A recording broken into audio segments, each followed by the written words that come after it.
Welcome to another episode of Remembering Who I Am. Today we're going to talk about what is the cause of fear. What causes fear? See, the mind believes that fear is caused by many things. Or the losing of a loved one, or losing the money, or losing my health, or losing a job or a career, or I don't know. There's many things that we can attach to and believe that is what causes fear. Somebody can attack me or whatever, but in reality, there's only one cause of fear, and the only cause of fear is the belief that I am a separate individual. Because in my natural state, in our natural state, which is all that there is is, call it God, call it love, call it whatever. And that's it. Now, when the mind begins to believe that it is a body, and forgets that it's mind, that is totality, the moment it believes that it's a body, that's where fear is introduced. You see? Because now the mind feels constricted. It feels separate from everything, and everything could be a possible threat, because the moment that the mind believes that it's a body, then the illusion of death shows up. You see? I had a whole video on life and death. If you want, check it out. So now the mind believes that it could die. See? But the mind, and what I mean mind, I'm talking about totality, just basically a term. Could be consciousness, could be God, whatever. When mind, in its natural state, it cannot experience anything other than its natural states. It cannot die. It's impossible, because it's eternal life. But the moment it believes to be a body, that's when it believes that it could die. And that's the only reason why we experience fear. So the focus of videos like this one, for example, is not to try to figure out how to make your life better, because that'll keep the mind distracted still within the illusion, making believe that this illusion is real, and now it's trying to fix it or make it better. It's not about trying to fix the body. It's not about trying to fix your finances. It's not about trying to fix anything in the world, because that is distraction. It's like if mind is dreaming a dream, what would be the point of trying to fix the things in the dream? It wouldn't make any sense. The only thing that really makes sense is to make the mind aware that it's dreaming a dream. So as you wake up from it, then it's aware of its reality, which is not really aware of itself, because there's nothing aware of. You see, that'll be duality. But it's a limitation of language. So the focus is to never lose sight of who I am. And now the question is, how do I stop losing sight of who I am? Well, it's a paradox. I cannot make that choice, because if I'm a puppet, if I'm a figure, if I'm a dreamed figure, right, then whatever I do is whatever the mind wants me to do. So I'm just basically observing how mind is living me, okay? How consciousness, whatever you want to call it, is living me. Trust in life, because life is the one that is doing the living. It's not me. I'm not a living figure. I am simply a projection from a mind that for a moment forgot what it is and has projected the illusion. Again, the dream state. That's what they call it, the illusion, the Maya, the dream state. And as the mind begins to become aware of what it is, then it shows up or reflects through the character. So for example, you may say a particular master or whatever, I don't know, Nisargadatta Mahara, or we call them masters, but they don't call themselves any of that. It's just basically label we placed on them. Or Ramana Maharshi, or someone who has achieved, or not achieved, but is living in a particular state of mind. In reality, it's according to what we're sharing here, they never choose that. That's just what happened for them, and then they become, let's say, reference points that we can use just to know that there's another way of there's an awareness. You see?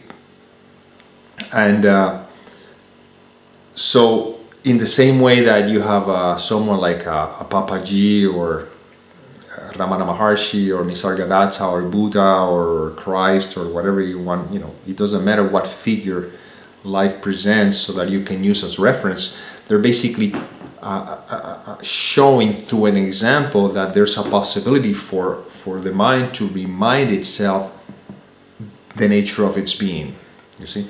And all of that is basically projected by the mind itself. So it's just like a game of hide and seek, you see, where the mind falls asleep, projects a dream, and then uses the very same dream to remind itself that it is a dream, you see? So again, I cannot tell you why I'm doing these videos. This is just a happening. I cannot tell you why I have done all the things that I've done in my life. This is just a happening. But at the time I thought that I was making them happen.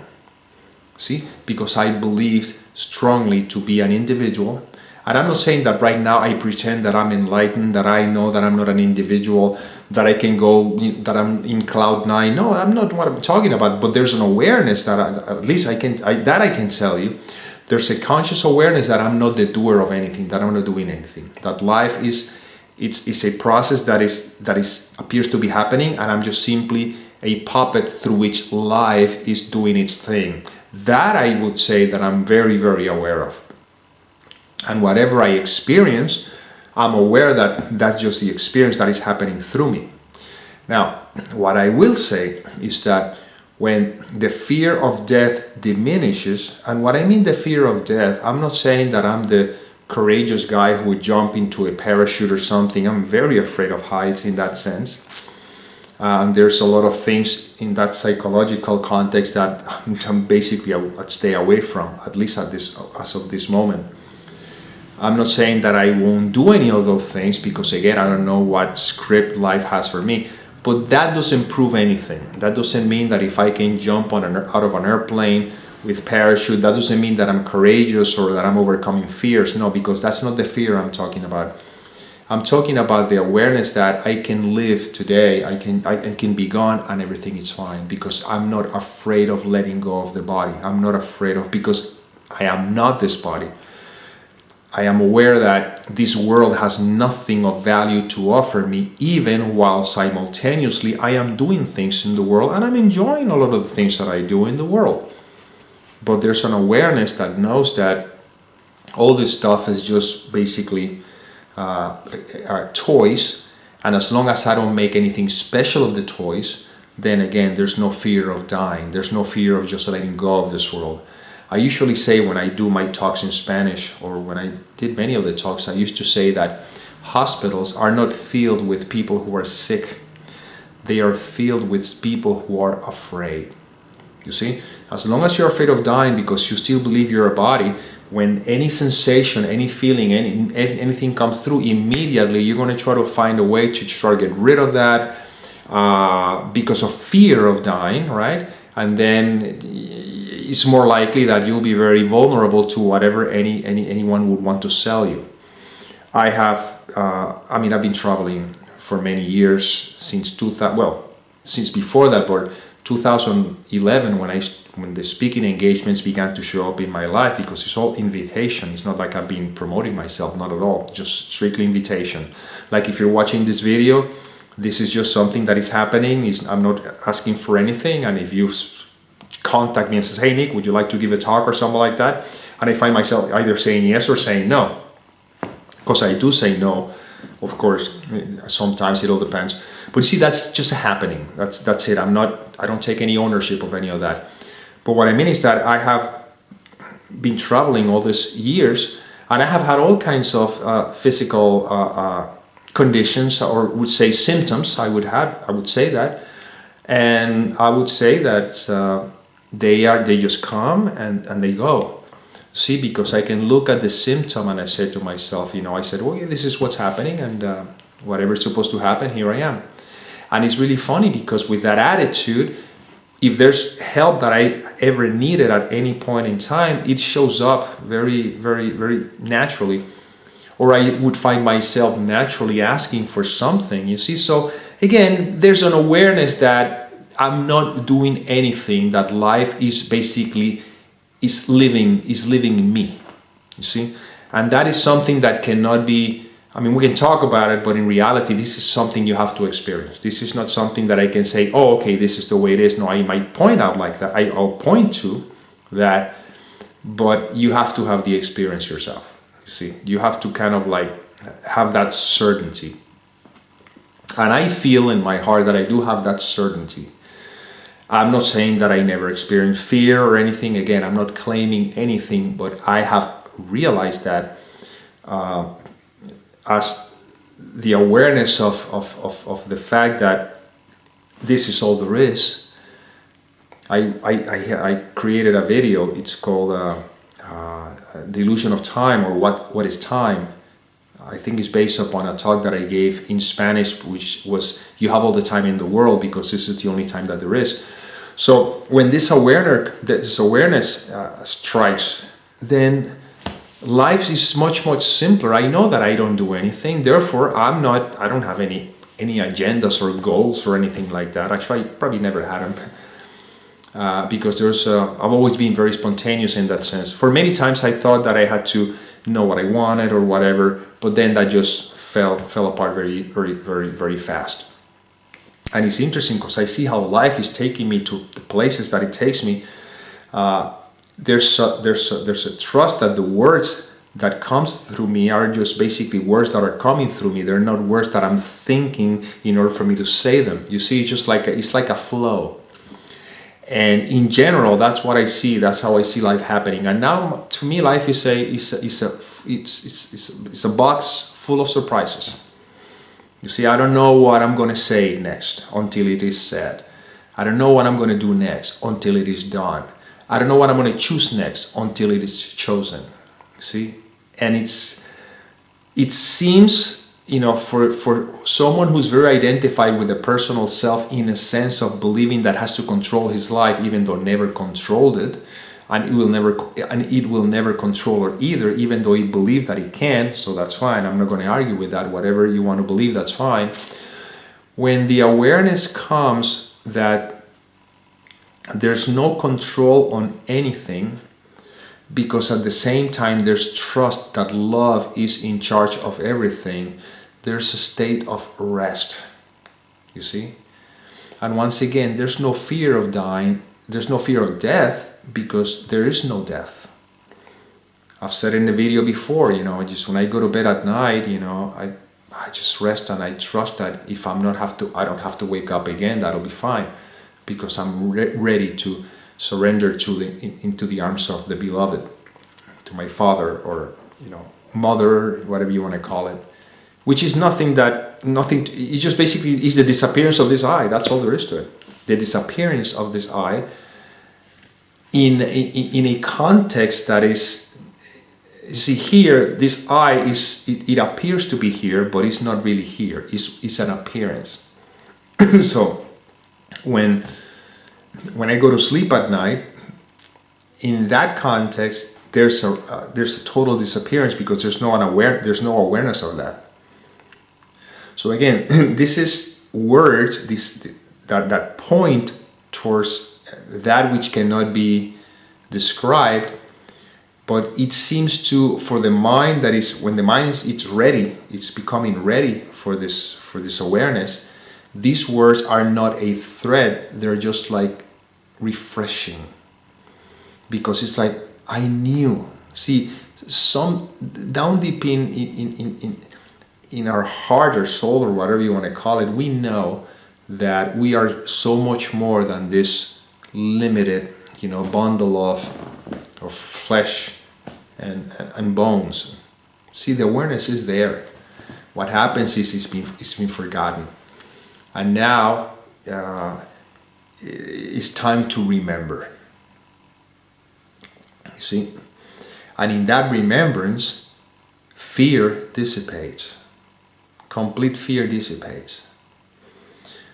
However, while the mind is still sort of identified with this character, well then, I guess mind project these kinds of conversations or interactions to make itself at ease and to remind itself the truth of what it is. It's mind, it's not body. It's true, not illusions. You see, and this is just a reminder. And again, you don't need to take my word for this. All you need to do is begin to, and again, as if you can make that choice, but again, let's continue on. Begin to prioritize peace, inner peace, over everything else. When that priority is established in the mind, where inner peace is the most important thing in our lives, and what I mean inner peace is that literally the letting go attachment to everything, meaning that do you want inner peace or you want that toy? You see? Do you want inner peace or do you want things to be in a particular way? Do you want inner peace or do you want to find or anything that you think you want in the world? See, when inner peace is the most important thing, then the mind is become to open itself up to what I'm talking about. Otherwise, the mind will be shut down because the focus of the mind is in the world of illusion. And the thing about it is that to many people, this may seem like a sacrifice. And in truth, it's not a sacrifice, it's a liberation. See? Sacrifice happens when I believe that I am an individual who now believes that the world has anything of value to offer it. And if I lose that which I think is going to make me happy, I'm sacrificing something. But in reality, when the mind is aware of the fact that it is totality, then it's not losing anything because it's aware that it is everything. That's why in the Bible there's a quote that says, "Seek you first the kingdom of God and His righteousness, and all of these things will be added unto you." In A Course in Miracles, they always have the same quote, but also it adds, don't just say "seek you first the kingdom," but say "I am the kingdom," because in reality what he's saying is that we are all that there is. But seek you first the kingdom of God, in my understanding of that, is get to know who you are. Because all the things are added onto you, not, again, the ego thought system usually takes phrases like that and sort of distort them, and it says, oh, so if I become very spiritual and I seek the kingdom, I'm going to receive all this stuff that I really want. You see, he's still believing in separation, but somehow thinking that if he becomes more spiritual, it's going to attract something. But we're not talking about any of that. What that statement is saying is that if I know who I am, all the things are added on to me, not because I'm attracting them to me, it's because they are a part of me. You see? When I get to know who I am, everything is a part of me. So then I don't seek for any of those things because I am aware that everything is a part of me. So let's use an example of one. It's a worldly example, okay? And let's say, I don't know, somebody wants to have money. Why? Because it believed that money brings them security, okay? Which again is the idea that if I have money, I won't die, it's whatever, because I can take care of myself and whatever, I'll have whatever I want. Now, here's the thing here. The idea, okay, of having more money comes from the belief that I am separate from the money, because I am something different than the money, because there's a label called me and there's a label called money. And then there's a whole bunch of beliefs around that. I mean, all sorts of beliefs around money. Now, when I get to know who I am, then the label I is stripped and the label money is also stripped. So now there's no such thing as money, and all that is all there is. See? And when all the beliefs are taken away, are stripped away, then for the sake of this experience or human experience, I don't need to have more money than the amount that I already have, because whatever I have is what I have to have, which is exactly what is needed for this moment. Because the mind is not projecting, if I don't have enough, what's going to happen tomorrow? Because it's present. When it's present, then I have all that I need for this moment. So basically that's it. I don't need to worry about how much am I going to have for tomorrow, whatever. Don't worry about tomorrow. Tomorrow will take care of itself, because tomorrow in reality doesn't exist. And I've said that in a video before, I believe so. So then, by getting to know who I am, I walk through this experience knowing in awareness that whatever I needed for each moment, it is provided. You see? When it's time for me to leave this place, when this dream is supposed to shatter and disappear, it's not going to be because I have money or don't have any money. It's because it's my time. That's what I usually tell people when they get so concerned about getting sick and all that stuff. Oh my God, if I'm going to die or something. I said, well, first of all, you understand that the reason why you're afraid is because you think you're this body and you think the body can die. But I'm not going to tell that to someone who's not ready for this kind of information. I mean, that would be very unkind and very unloving.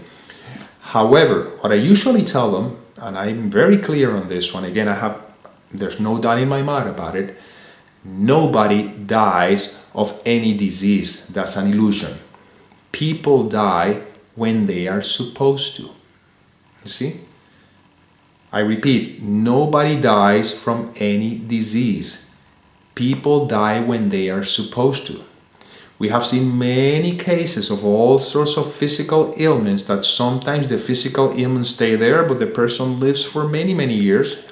Or many cases is that the physical ailment just spontaneously disappears and medicals doesn't even know why, because again, all these are basically different forms of the same illusion that takes just different forms, but still is an illusion.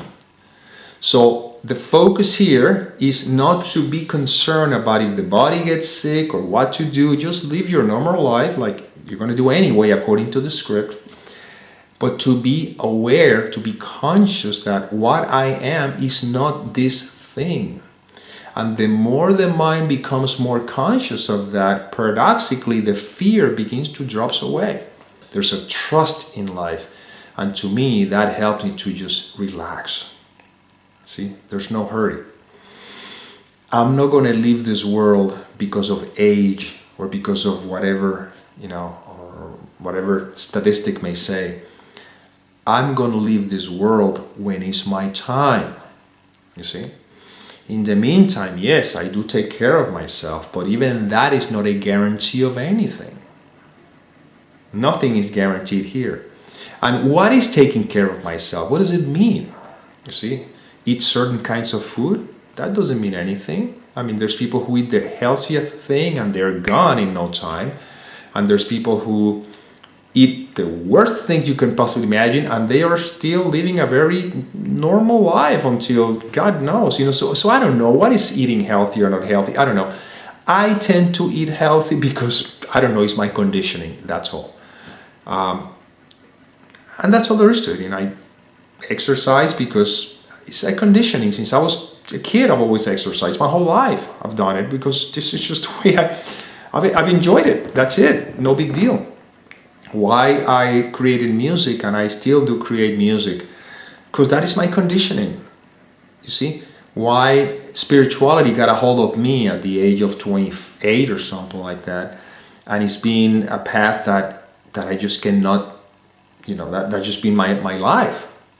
Because it's what happened in my script. You see? And now in my script, what is happening is that here I am talking about not fearing death, talking about getting to know who I am, who you are, if in your script is not to pay attention to any of the things that I'm saying, even though a part of you may say, I like some of the stuff that he's saying, I kind of like to be more relaxed or whatever. Well, that's fine, but if you're not supposed to live that life right now, well, then there's nothing you can do about it. That's why there's a quote that says, whatever it is for you, even if you get out of the way, and whatever is not for you, even if you get in the way. There's two quotes I live by, I feel in my heart. Well, actually, there's three. There's an attitude and there's two quotes, or I guess whatever you want to call it. So I'll give you the three. My first, the attitude is, thy will be done. Or not even thy will be done, thy will is done. So I know that it's not my will that is been doing any of this. Thy will is done. That's my attitude in life in general. So when I wake up in the morning, I have no clue what my life is going to be. Sometimes it appears that I may have an agenda or something, but in general terms, no, I just basically just the way it is. And so I trust that if I'm not supposed to do anything, it's because thy will is not to do anything. If I'm supposed to do anything, it's because thy will is for me to supposed to do anything. And how do I know that I'm supposed to or not supposed to? Because either I am doing or not doing. I know that thy will is for me to create this video right now. How do I know? Because this is what's happening. Very simple. Life is very simple. Second quote. I just share it, but I'll share it again. Whatever is for me, even if I get out of the way. Even if I get out of the way. And whatever is not for me, even if I get in the way. That's why I don't push. I've seen my life over and over again how everything that it was meant for me, it happened and I had to do nothing about it. And yet, I've seen how much I tried to really force and try to attract what I thought I wanted, and I did all the exercises and everything and focus. Nothing happened. It was basically a huge waste of energy. But again, that is because there's an identification with the personal self that thinks that needs to get things to be happy, to feel whole and all that stuff. So now we're out of that. And the third quote, which is again, this is my attitude in life. These are the three things, the big three. The third one is, if I don't have it, it's because I don't need it. Repeat, if I don't have it, it's because I don't need it. So I look at my life right now, and everything I have is exactly what I need. That's why I'm not daydreaming of the things that I want to have. No, the desire may come of things that it seems like I may like to have that, but it just drops away right away, because in reality, I don't want to hold on to anything. See? My life is a surrendered life. And believe it or not, in that state of surrendered life, it's amazing how I see how life takes care of itself. And once again, the focus here is never lose sight of what I really am. Because only when I know who I am, fear dissipates. And in the disappearance of fear, then whatever I do or I say has to be an extension of what I am. And that which I am is nothing more than love itself.